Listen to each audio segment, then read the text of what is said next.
Here we go!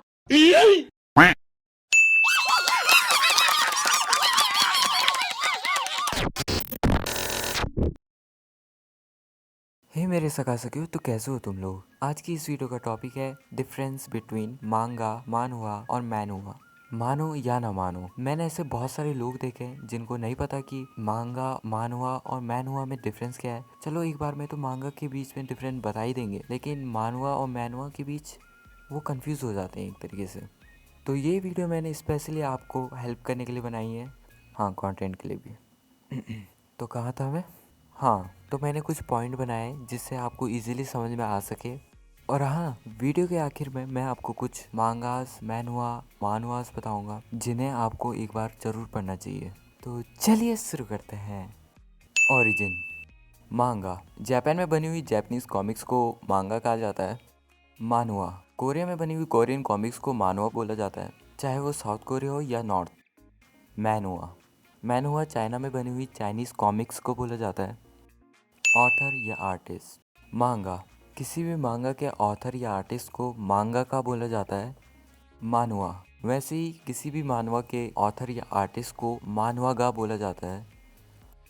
मैनहुआ और जो मैनहुआ के ऑथर या आर्टिस्ट होते हैं उन्हें मैनहुआ जिया बोला जाता है। रीडिंग पैटर्न और पढ़ने का तरीका।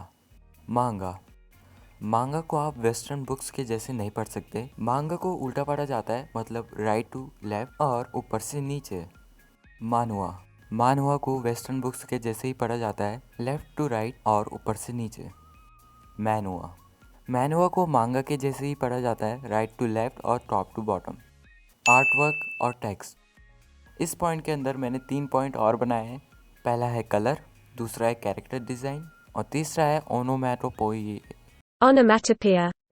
ओनोमैटो Onomatopoeia. और लेआउट।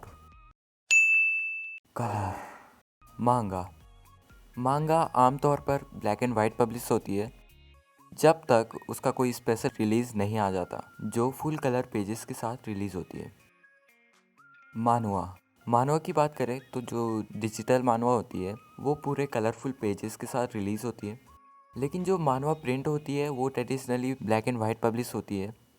मैनहुआ डिजिटल मैनहुआ भी डिजिटल मानहुआ के जैसे कलरफुल पेजेस के साथ अपलोड होती है।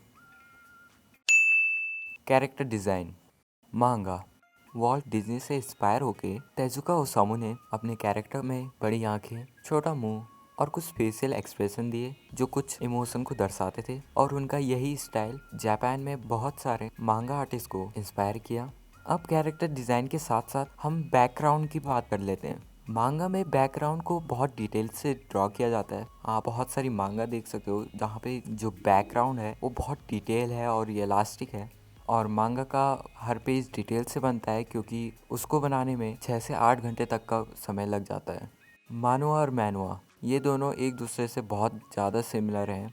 अगर हम कैरेक्टर डिज़ाइन की बात करें तो मानहुआ और मैनहुआ में कैरेक्टर में ज़्यादा रियलिस्टिक ह्यूमन प्रोपोर्शन और अपीयरेंस में ज़्यादा फोकस दिया जाता है, और जो डिजिटल मानहुआ और मैनहुआ होती है उन दोनों के बैकग्राउंड इतने ज़्यादा डिटेल नहीं होते क्योंकि टाइम की इतनी कमी रहती है।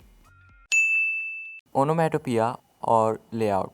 मांगा मांगा एनिमल साउंड और इनएनिमेटेड ऑब्जेक्ट साउंड को डिस्क्राइब करने के साथ साथ साइकोलॉजिकल स्टेट और इमोशन को डिस्क्राइब करने के लिए मांगा में ओनोमैटोपिया का यूनिक सेट यूज़ करते हैं जो पैनल के आसपास ही लिखा जाता है।